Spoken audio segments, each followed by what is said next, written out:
Bienvenue à la dernière leçon du module d'électricité, la leçon numéro 5, modulation et démodulation d'amplitude. On va commencer d'abord par parler un peu des ondes électromagnétiques qu'on va utiliser pour transmettre les informations. Les ondes électromagnétiques de fréquence élevée ont la propriété de se propager soit dans l'atmosphère, soit dans le vide, ou bien sur un support, c'est-à-dire un guide ou bien un câble. Et ceci sur de très grandes distances. Et vu leur fréquence élevée, elles sont peu amorties. D'où on peut dire qu'il est intéressant d'utiliser ces ondes électromagnétiques de haute fréquence pour transmettre à distance une information. On entend par information soit un ensemble de signaux, soit les écrits, soit les images ou bien le son. Dans cette leçon, on va s'intéresser à la transmission du son, c'est-à-dire comme une radio qu'on va entendre. Et le son, pour qu'il soit audible, sa fréquence est comprise entre 20 et 20 000 Hz. On va voir que cet intervalle de fréquence va limiter beaucoup la transmission des informations. D'où la nécessité de procéder à une méthode en physique qui s'appelle la modulation. On va donc parler de la modulation d'une tension sinusoïdale. À savoir que dans ce cours, tous les signaux seront supposés des signaux sinusoïdaux. Et pour voir l'intérêt de la modulation, comme déjà dit, on va s'intéresser, par exemple, à la transmission de la voix par un signal radio. La voix qu'on entend dans un signal radio, c'est une fréquence qui est comprise entre 20 et 20 000 Hz. Donc, toutes les stations radio, la voix qu'ils vont émettre aura une fréquence comprise entre 20 et 20 000. Donc, il se peut que deux stations radio émettent la même voix, donc on va entendre les deux voix à la fois, c'est-à-dire qu'il y aura un chevauchement des voix ou bien une interférence de ces deux voix. Donc, sans modulation, toutes les stations radio émettraient des signaux à ces fréquences, c'est-à-dire entre 20 et 20 000. Et leur information se chevaucherait, c'est-à-dire on aura une interférence entre les deux signaux ou bien les signaux de toutes les stations. Faire une modulation, c'est utiliser une onde électromagnétique de haute fréquence. Deuxième impossibilité, à transmettre les voix entre 20 et 20 000. À part le chevauchement des signaux que émettraient les stations radio, il faut que la dimension de l'antenne qui va recevoir ces ondes soit au moins de l'ordre de lambda sur 4, la longueur d'onde sur 4. En prenant un signal de 20 000 Hz avec une célérité de 3 × 10⁻8, on doit avoir une antenne de 3,75 km, ce qui est impossible ou bien techniquement irréalisable. En résumé, on doit moduler un signal vocal de basse fréquence pour les raisons suivantes. La première raison, il faut que l'antenne réceptrice doit avoir une longueur qui est techniquement irréalisable. Deuxièmement, la fréquence est basse, donc l'onde est vite amortie dans l'air. Il ne va pas atteindre l'antenne réceptrice. Troisièmement, si on a deux stations radio qui émettent à la même fréquence, on ne va pas distinguer l'information de chaque station. Il y aura un chevauchement d'informations. On va passer maintenant au vocabulaire qu'on va utiliser lors de cette leçon. Premièrement, le signal qui contient l'information est appelé un signal modulant et il est de basse fréquence.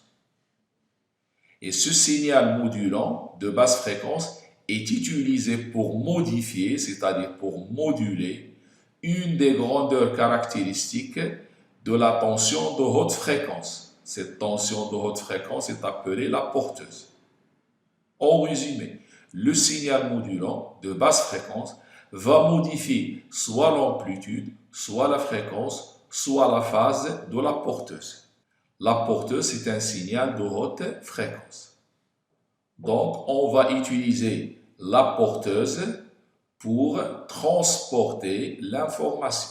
C'est-à-dire, on va utiliser l'onde de haute fréquence pour transporter l'onde de basse fréquence. L'onde basse fréquence est contenue dans la porteuse. Et ceci grâce à trois procédés. Soit elle est contenue dans son amplitude, ou bien dans sa fréquence, ou bien dans sa phase. Autrement dit, on peut cacher la basse fréquence à l'intérieur de l'amplitude de la porteuse, ou bien à l'intérieur de la fréquence de la porteuse, ou bien à l'intérieur de la phase de la porteuse. En résumé, on peut avoir une modulation d'amplitude, c'est-à-dire que la basse fréquence, elle est dans l'amplitude de la haute fréquence. C'est ce qu'on appelle AM, amplitude modulée. Ceci veut dire que le signal sinusoïdal de la haute fréquence verra son amplitude changer. C'est-à-dire que son amplitude avant la modulation, elle était constante. Après la modulation, cette amplitude devient variable. Et à l'intérieur de cette amplitude, il y a le signal modulant. La tension modulée, c'est-à-dire la basse fréquence et la porteuse, vont donner un signal appelé le signal modulé. Il est de ce genre. Si on ne fait pas la modulation d'amplitude, on peut faire une modulation de fréquence. FM, fréquence modulée. Ceci veut dire que le signal sinusoïdal de la porteuse verra sa fréquence varier. C'est la fréquence qui va varier. Ça veut dire que le signal modulant, il est dans la fréquence de la porteuse. Le signal modulé aura cette forme. L'amplitude restera constante, pas comme précédemment, mais la fréquence varie. La distance entre les maximums change au cours du temps. Sinon, on aura une modulation de phase, PM, phase modulée. Ceci veut dire que la phase de la porteuse sera fonction du temps, c'est elle qui va varier. La fréquence et l'amplitude vont rester constantes. Par contre, la phase va changer. Le signal modulé aura la forme suivante. Je tiens à rappeler que le programme de la terminale est consacré seulement à la modulation d'amplitude. Maintenant, on va parler du principe utilisé pour moduler en amplitude une porteuse, c'est-à-dire une onde haute fréquence. C'est ce qu'on appelle principe de la modulation d'amplitude. La modulation d'amplitude est obtenue par multiplication de deux tensions. La première tension, c'est la tension sinusoïdale de haute fréquence, appelée la porteuse, qu'on va supposer ici sinusoïdale. UP de T égale l'amplitude UP cosinus de pi FPT. FP, c'est la fréquence de la porteuse. Son graphe est le suivant. Elle a une amplitude constante et la fréquence, c'est l'inverse de la distance entre deux maximums consécutifs. Et la multiplication avec le signal modulant, c'est-à-dire l'information, qu'on va supposer ici sinusoïdale. Et pour avoir une bonne modulation, on ajoute au signal modulant une tension dite tension de décalage. C'est-à-dire, on ajoute au signal modulant de fréquence petit f, c'est l'information, on lui ajoute une tension constante, continue, appelée tension de décalage. Donc, le signal US de t plus U0 sera écrit l'amplitude de US fois cosinus de pi fs. Fs, c'est la fréquence de l'information, t plus U0. Ça me donnera un signal sinusoïdal strictement positif. C'est l'objectif. S'il n'est pas strictement positif, on aura une mauvaise modulation. Et on fait la multiplication de ces deux signaux. La multiplication de ces deux signaux va nous donner ce qu'on appelle le signal modulé. En physique, il y a une composante électronique qui est capable de faire la multiplication de deux tensions. Cette composante est appelée multiplieur. On va faire entrer dans ce multiplieur deux tensions. La tension de la porteuse UP et la tension de l'information plus U0, US plus U0 dans l'autre entrée. Il va effectuer la multiplication pour donner UM de T qu'on va appeler le signal modulé. Donc, en résumé, un circuit électronique appelé multiplieur permet de faire cette multiplication pour obtenir une tension modulée proportionnelle aux tensions qui lui sont appliquées. Ça veut dire que UM de T, c'est le produit de ces deux tensions à un facteur multiplicatif près. Donc, on va écrire que UM de T, c'est UP de T fois la somme US plus UP fois un facteur multiplicatif. On peut se demander pourquoi ce facteur. N'oublions pas que l'unité de UM, c'est le volt, et la multiplication de deux tensions, c'est volt au carré. Donc, le facteur multiplicatif, c'est pour corriger l'unité. Il est exprimé en volt moins 1. Et chaque multiplieur possède son coefficient caractéristique K. UM de T, c'est le signal modulé. C'est le résultat du produit K fois US de T plus U0 multiplié par UP de T. N'oublions pas que UM est appelé tension modulée ou bien signal modulé en amplitude. Ceci est obtenu dans le cas d'une bonne modulation. Quand est-ce qu'on n'a pas une bonne modulation? C'est ce qu'on verra dans ce paragraphe. C'est la notion de surmodulation. La surmodulation, c'est une mauvaise modulation. On va commencer d'abord par diminuer progressivement la valeur de U0. J'ai déjà dit au départ, pour avoir une bonne modulation, on doit rajouter une tension continue U0, appelée tension de décalage. Si on prend U0 supérieur à US, c'est-à-dire que U0 est 1,5 fois l'amplitude du signal informatif, on aura un signal modulé de ce genre. Ceci correspond à une bonne modulation. Donc, pour avoir une bonne modulation, la première condition à vérifier, il faut que la tension de décalage soit supérieure à l'amplitude du signal modulant. Si on prend U0 égale justement à US, le signal modulé aura la forme suivante. Il est différent du précédent. La modulation est de moins bonne qualité que la précédente.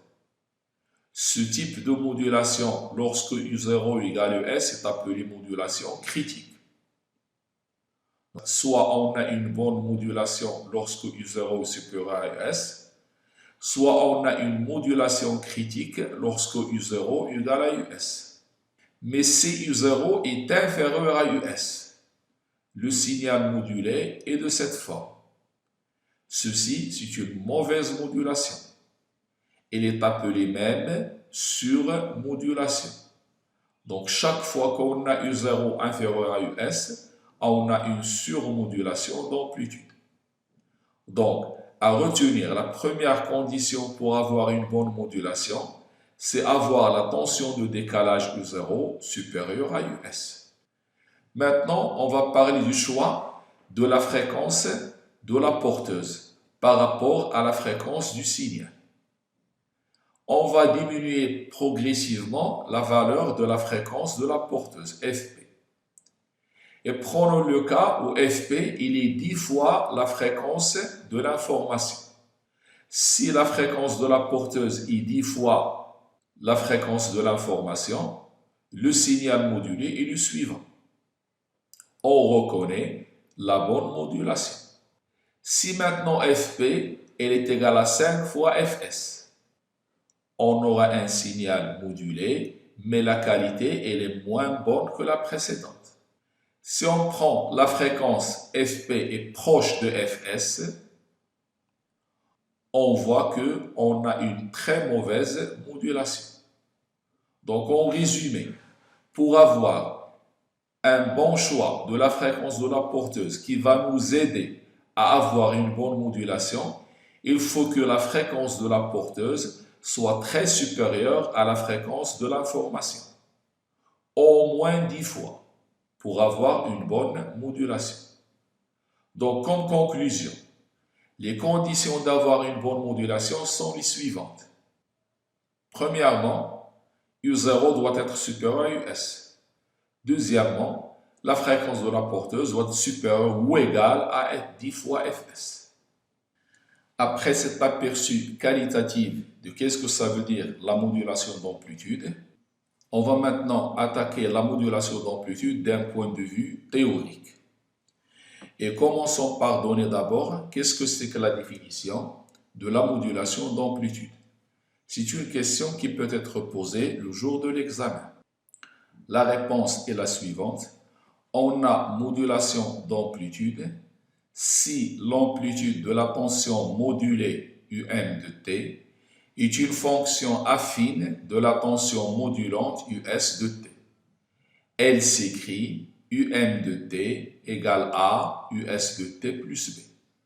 Donc pour avoir la modulation d'amplitude, il faut que l'amplitude de la tension modulée soit une fonction affine de US. Ce UM de T, c'est l'amplitude de la tension modulée. Elle doit être écrite sous la forme A US de T plus B. Donc on peut poser la question suivante, montrer qu'il s'agit d'une modulation d'amplitude. Pour cela, on doit suivre la démonstration suivante. On a d'abord UM de T par définition, c'est K multiplié par US de T plus U0 fois UP de T. C'est la porteuse, le signal informatif plus U0 et le facteur K du multiplieur. Je vais remplacer UP de T par son expression. On garde en K US de T plus U0 et UP de T c'est l'amplitude UP cosinus de pi FPT. Je fais rentrer UP et K à l'intérieur de cette parenthèse et j'aurai K UP US plus K UP U0 fois cosinus. Tout ce qui est multiplié par le cosinus est appelé amplitude. Donc, ce terme-là, c'est l'amplitude de ce signal. C'est tel qu'on note UM de T majuscule. Donc, cette amplitude doit être une fonction affine de la tension US. Voyons bien, est-ce que UM est une fonction affine de US? On peut écrire UM de T sous la forme A fois US de T plus B. Avec A, c'est K fois UP, et B, c'est K UP U0. Donc, on a démontré ici que cette multiplication conduit bien à une modulation d'amplitude. On passe maintenant à l'expression finale de UM de T, c'est-à-dire on va remplacer US et on va essayer d'avoir des cosinus dans cette expression. Pour cela, c'est l'expression de la tension modulée. La démonstration de cette expression est la suivante. Ça peut constituer une question dans un exercice de modulation. Je pars de l'expression précédente, KUP-US de T plus KUP-U0 fois cosinus, et je remplace l'US par son expression. Ça donne donc KUP, US cosinus de pi FST plus U0 cosinus de pi FPT. C'est-à-dire j'ai laissé U0, j'ai fait sortir KUP et j'ai remplacé US par son expression. On factorise aussi par U0. Et l'expression de UM sera KUP U0 facteur de 1 plus US sur U0 cosinus de pi FST fois le cosinus de la porteuse. On va poser ce terme égal à grand A et ce terme égal à petit m. C'est-à-dire A c'est K UP U0 et petit m c'est US U0. D'où l'expression du UM de T s'écrira plus facilement UM de T égale à A, facteur de 1 plus M, cosinus 2 pi FST, cosinus 2 pi FPT. Cette fonction admet comme amplitude cette expression. Tout à l'heure, A US de T plus B, ça va se transformer et devenir A facteur de 1 plus M cosinus 2 pi FST. Donc ceci aussi, c'est une autre expression de l'amplitude de UM de T. Cette expression permet de calculer la valeur maximale de UM et sa valeur minimale. Le graphe qui représente cette fonction est le suivant. Donc la valeur maximale Umax, c'est le maximum et la valeur minimale, c'est le minimum. Pour avoir la valeur maximale, je remplace le cosinus par la valeur 1.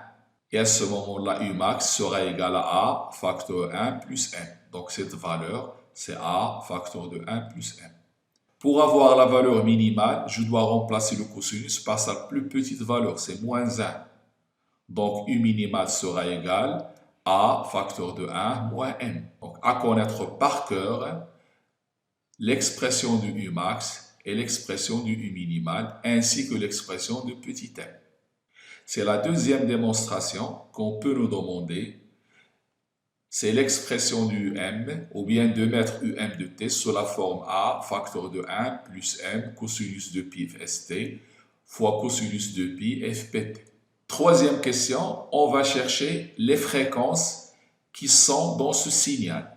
C'est-à-dire, est-ce que ce signal comporte seulement FP, ou bien comporte FS, ou bien les comporte toutes les deux. Pour cela, on cherche les fréquences de la tension modulée. On va partir de l'expression précédente, A facteur de 1 plus M cosinus de pi FST fois cosinus de pi FPT. On effectue la multiplication. On va linéariser cette expression, c'est-à-dire remplacer le produit des cosinus par des cosinus simples. Pour cela, on va utiliser la relation mathématique. Cosinus A fois cosinus B, c'est 1 demi de cosinus de A plus B plus cosinus A moins B. Avec A, c'est 2 pi FPT et B, c'est 2 pi FST. En remplaçant cosinus 2 pi FST fois cosinus 2 pi FPT par cette expression, j'obtiens le premier terme A cosinus 2 pi FPT, c'est ce terme-là. AM fois 1 demi, c'est AM sur 2. Puis cosinus de la différence plus le cosinus de la somme. La différence de ces deux expressions est la somme de ces deux mêmes expressions.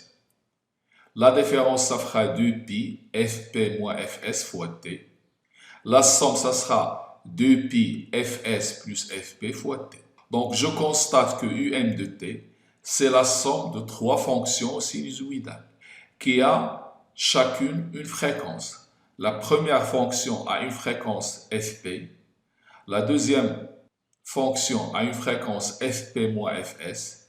Et la troisième fonction a une fréquence Fs plus Fp. Donc on peut dire que UM est la somme de trois fonctions sinusoïdales. Ça peut être posé comme question. Montrer que UM est la somme de trois fonctions sinusoïdales. On doit faire cette démonstration. Et chaque fonction possède une fréquence spécifique. Les fréquences qui existent donc dans UM de T sont Fp, qui a comme amplitude relative A, puis Fp moins Fs, qui a comme amplitude relative à M sur 2, et Fs plus Fp ou bien Fp plus Fs, qui a comme amplitude relative à M sur 2. On peut donc tracer dans un graphe les différentes fréquences avec leur amplitude relative. C'est ce qu'on appelle le spectre de fréquences.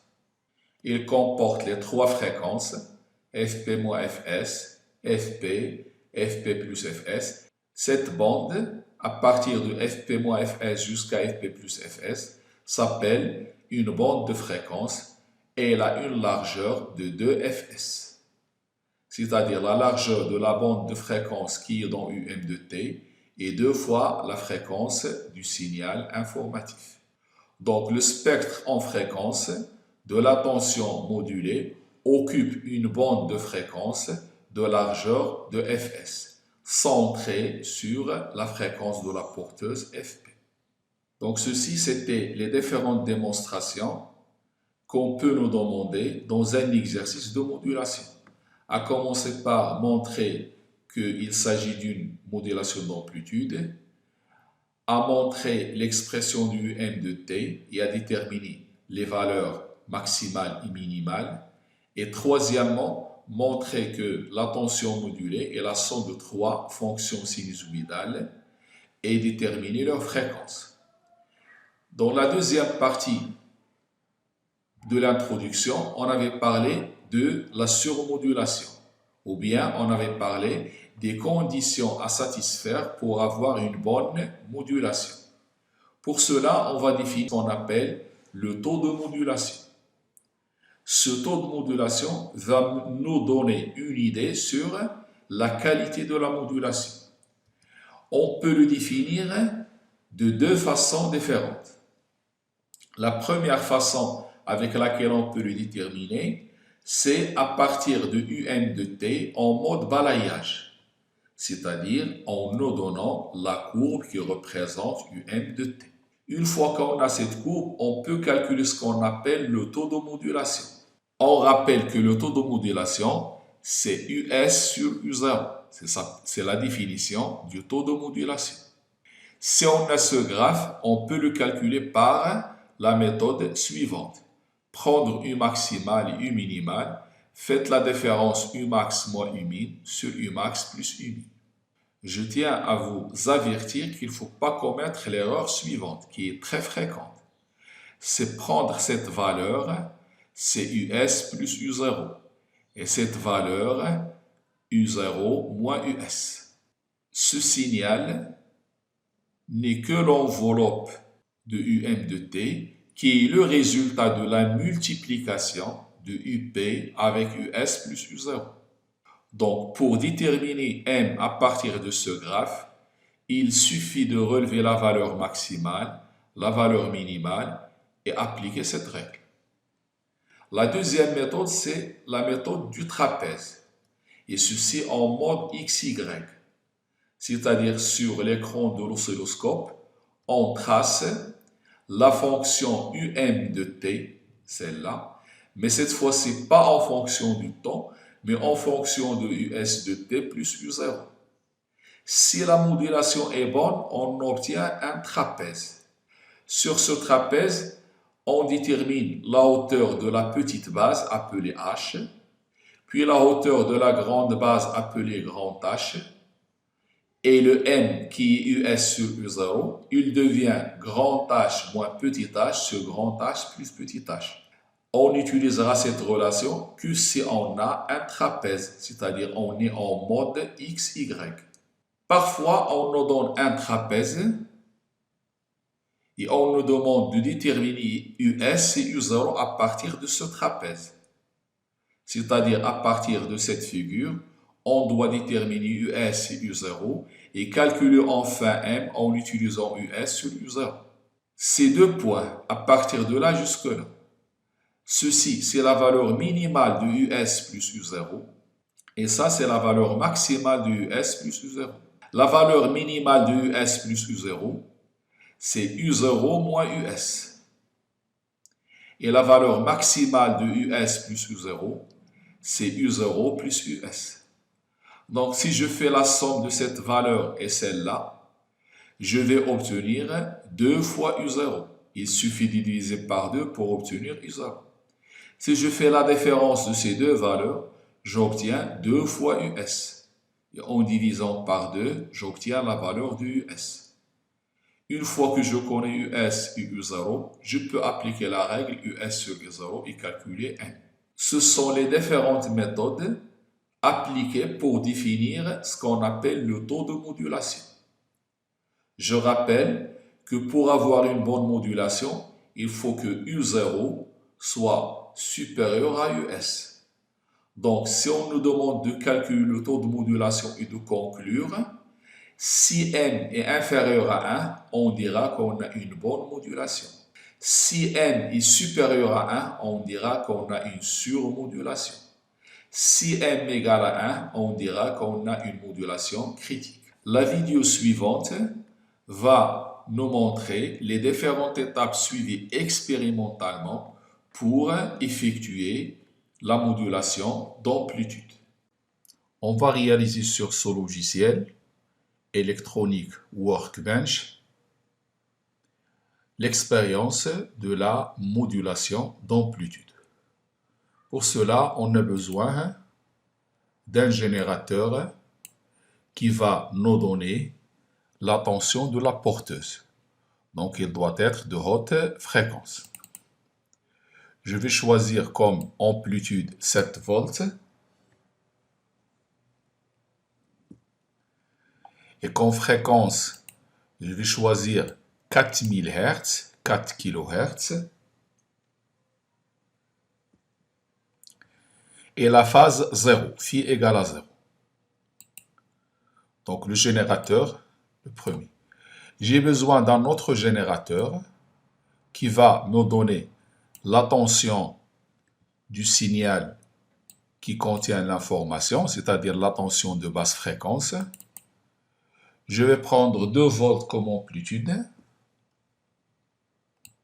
et prendre 100 Hz comme fréquence. Et pour déphasage, 0. J'ai encore besoin d'un générateur de tension continue.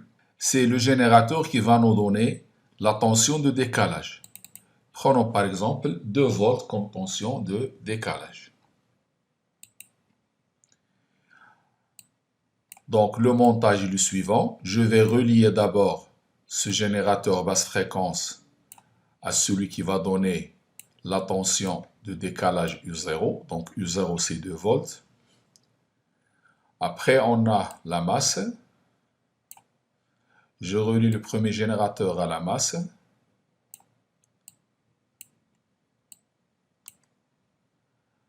Ensuite le deuxième aussi. On va ici dans les fonctions. On prend le multiplier. Alors ce composant a un facteur multiplicatif égal à 1 volt.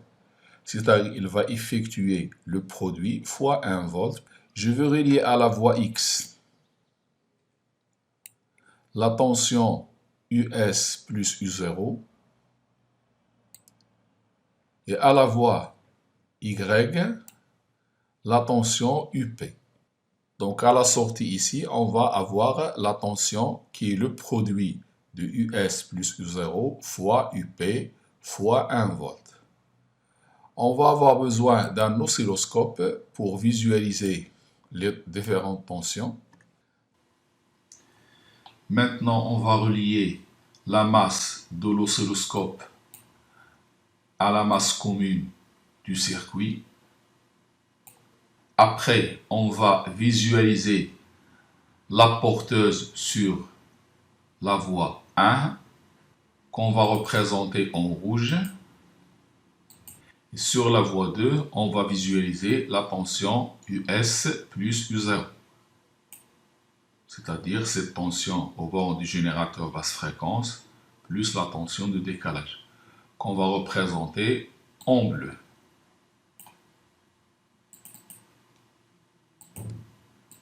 On va maintenant démarrer la simulation en appuyant sur ce bouton. Et sur l'oscilloscope, on observe les courbes suivantes. Ici, j'ai éliminé la courbe en bleu, c'est-à-dire la courbe qui représente la faible fréquence, la tension de faible fréquence. J'ai laissé que la courbe qui représente la haute fréquence. C'est cette courbe-là en rouge qui est le signal de la porteuse. Maintenant, si je représente aussi la tension US plus U0, c'est celle-là. et en bleu, elle est de basse fréquence. Je constate ici que la tension en bleu, elle est parfois négative. Donc, je dois augmenter la valeur de la tension de décalage, que je vais mettre égale à 4 par exemple. Et je reprends l'expérience. Voilà, maintenant j'ai les deux signaux, la porteuse et l'information décalée, c'est-à-dire US plus U0. Ces deux tensions, ce composant électronique va effectuer leur produit, c'est-à-dire UP multiplié par US plus U0 fois 1 volt.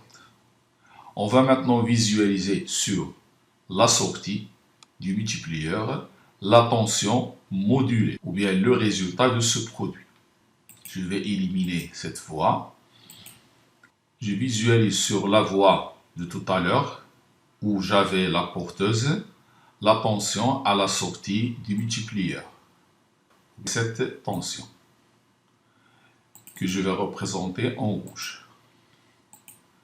Maintenant, sur l'oscilloscope, je vais voir la tension US plus U0 qui possède la fréquence 100 Hz et à la sortie, le produit des deux tensions UP fois US plus U0. Donc, visualisons cette tension.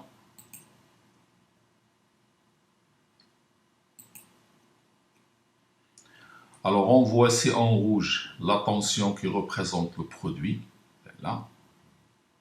Et en bleu, la tension US plus U0. Je peux l'éliminer et S plus U0. Et ceci est le graphe de la tension modulée. On voit bien que l'amplitude n'est pas constante. Je vais l'agrandir un peu pour mieux voir. Alors, je vois ici que ce maximum diminue au fur et à mesure du temps, puis il augmente, puis il diminue. Donc, c'est une amplitude qui est variable. Cette amplitude varie de la même façon que US plus U0.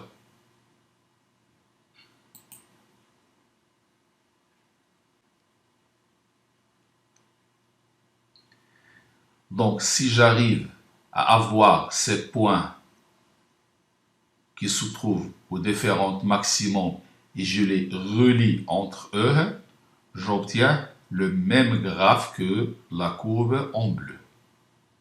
Ce signal qu'on voit en rouge, on a montré en classe qu'il est constitué de trois fonctions sinusoïdales de fréquence grand F, c'est-à-dire 4000 Hz, puis 4000 Hz plus 100, c'est 4100, et 4000 Hz moins 100, ça fera 3900.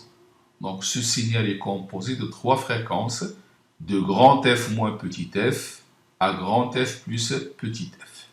Donc cette simulation illustre le phénomène ou bien la modulation d'amplitude d'un signal sinusoïdal. La deuxième partie de cette leçon concerne la démodulation d'amplitude, c'est-à-dire l'opération inverse de la modulation. La démodulation d'amplitude est l'opération consistant à reconstituer le signal modulant à partir de l'onde modulée en amplitude. Ça veut dire on doit prendre le signal modulé et extraire de ce signal le signal modulant. C'est l'opération qui s'appelle la démodulation. Cette opération se fait sur deux phases, ou bien se fait en deux étapes. La première étape, il faut détecter l'enveloppe du signal modulé, c'est-à-dire il faut ressortir de l'onde modulée son enveloppe. La deuxième étape, c'est une fois l'enveloppe détectée, il faut éliminer la composante continue, c'est-à-dire la tension de décalage, pour obtenir un signal sinusoïdal correspondant au signal modulant. Donc voyons ces étapes en détail. Les étapes de la démodulation de l'amplitude. La première chose à faire, il faut d'abord recevoir le signal et sélectionner l'onde voulue. Ça s'appelle réception et sélection. Ça se fait grâce à un circuit de ce genre qui comporte une antenne. Cette antenne, elle est responsable de la réception. Il va recevoir toutes les ondes qui se trouvent dans l'espace environnant. Et un circuit LC en parallèle. Ce circuit LC, il est responsable de la sélection de la porteuse qu'on veut recevoir. Donc l'antenne, elle sert à la réception. Le circuit LC sert à la sélection. Donc l'antenne qui reçoit le signal modulé, sa longueur doit être de lambda sur 4. Avec les hautes fréquences, la longueur de l'antenne est petite. Deuxièmement, le circuit LC est appelé circuit d'accord. Il permet la sélection. On l'appelle aussi filtre passe-bande. Pour recevoir l'onde modulée, il faut régler la fréquence propre de ce circuit sur la fréquence de la porteuse. C'est-à-dire il faut que le M0 du circuit 1 sur 2 pi LC doit être égal à Fp. Donc ça c'est le rôle de la première étape de la démodulation. C'est la réception grâce à l'antenne et la sélection grâce au circuit d'accord. La condition pour avoir la sélection, c'est que la fréquence propre de ce circuit soit égale à la fréquence de la porteuse. La deuxième étape, c'est la détection de l'enveloppe par un filtre passe-bas. C'est un filtre constitué d'un conducteur ohmique et d'un condensateur en parallèle. C'est le schéma suivant. Donc, une fois l'onde modulée est sélectionnée, on l'applique à ce circuit qui comporte à son entrée une diode et puis un filtre RC en parallèle.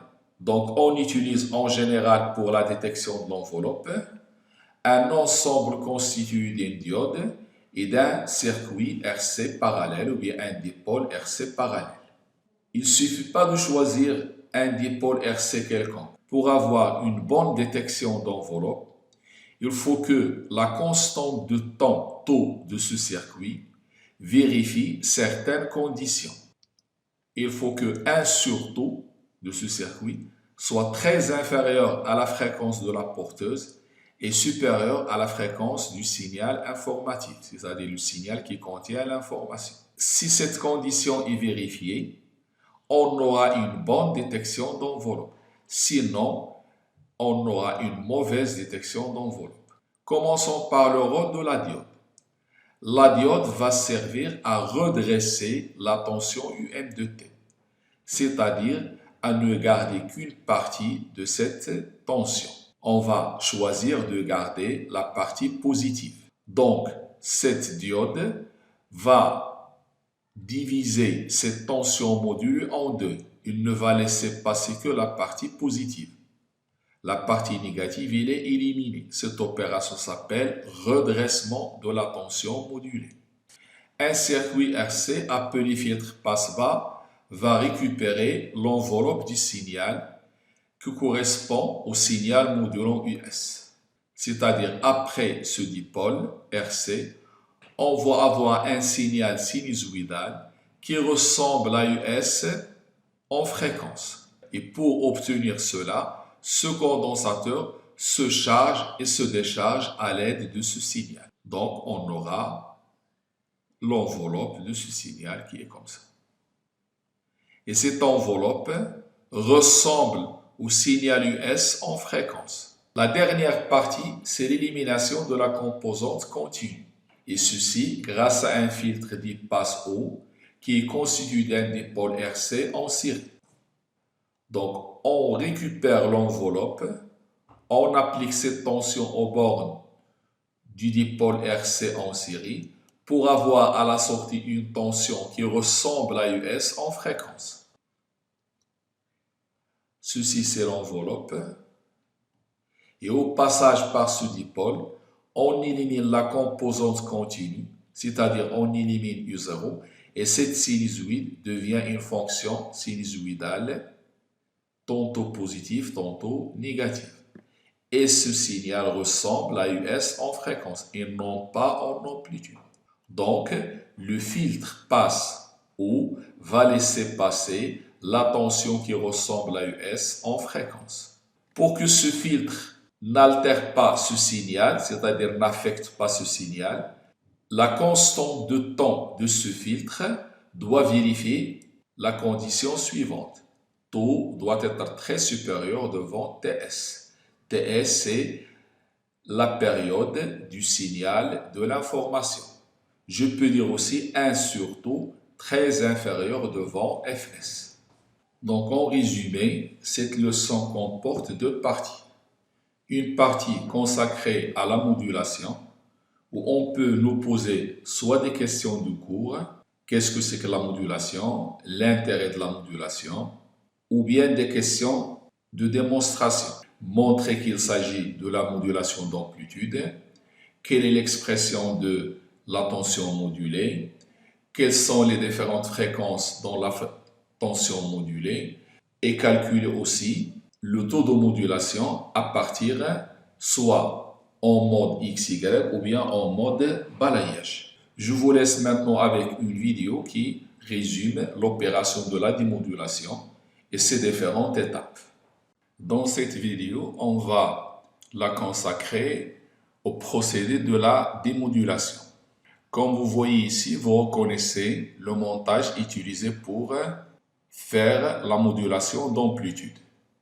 La porteuse, le signal informatif plus la tension de décalage U0, le multiplieur qui nous donne à la sortie UM de T, la tension modulée. Maintenant, on va procéder à la démodulation du signal modulé. Pour cela, on va utiliser une diode qu'on va brancher à la sortie du multiplieur, à laquelle on va ajouter une résistance 2 kΩ que je vais relier à la masse. Donc ici, je vais montrer sur l'écran de l'oscilloscope la tension juste après la diode, c'est-à-dire à l'entrée, on a la tension modulée, à la sortie, on a une tension redressée.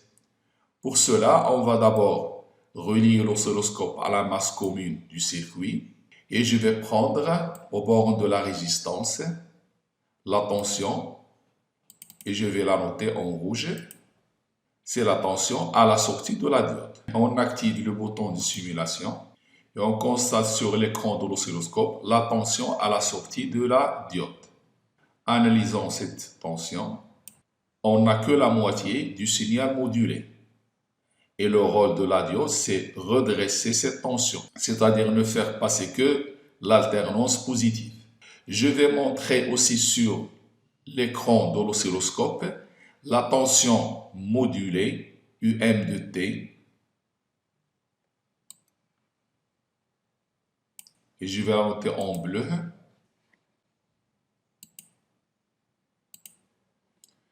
J'ai un signal en bleu, c'est le signal modulé, on le reconnaît. Je peux l'éliminer et il me reste le signal redressé. Maintenant, on va essayer d'agrandir un peu pour voir ce qui se passe.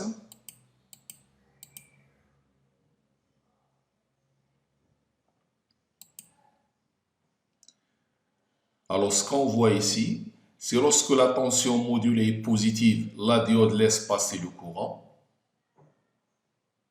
Elle est dans le sens passant. Lorsque la tension modulée est négative, la diode bloque, le courant ne laisse pas passer. Et comme ça, je n'obtiens que les alternances qui sont positives. Maintenant, une fois qu'on a la tension redressée, on va ajouter un condensateur en parallèle avec la résistance. C'est ce qu'on appelle le filtre passe-bas. Il va nous sélectionner l'enveloppe de la tension redressée. Donc on va éliminer les branchements à l'oscilloscope et on va ajouter un condensateur en parallèle avec la résistance. le condensateur, il va se charger et se décharger lorsqu'on lui applique la tension redressée et il va sélectionner que l'enveloppe de cette tension. C'est-à-dire que le dipôle RC parallèle va détecter l'enveloppe de la tension redressée. Pour cela, on va visualiser sur l'oscilloscope la tension à la sortie du condensateur. On va la mettre toujours en couleur rouge et faisons actionner le bouton de la simulation. Voilà, on voit ici. Donc, comme si on n'avait choisi que les maximums de la tension redressée de tout à l'heure. Donc, ce dipôle RC parallèle détecte l'enveloppe de la tension modulée. Essayons de rapprocher ce qui se passe. On voit ici des parties qui sont ascendantes et descendantes. Lors de cette partie, c'est la charge du condensateur. Ici, c'est la décharge du condensateur. Donc, toute cette opération de la détection d'enveloppe, elle est basée sur charge-décharge de ce condensateur. Maintenant, on a détecté l'enveloppe. Il faut maintenant rendre cette tension sinusoïdale symétrique, c'est-à-dire il faut enlever la tension de décalage U0. Pour cela, on va rajouter après le dipôle RC parallèle un dipôle RC en série. Là, on va rajouter un condensateur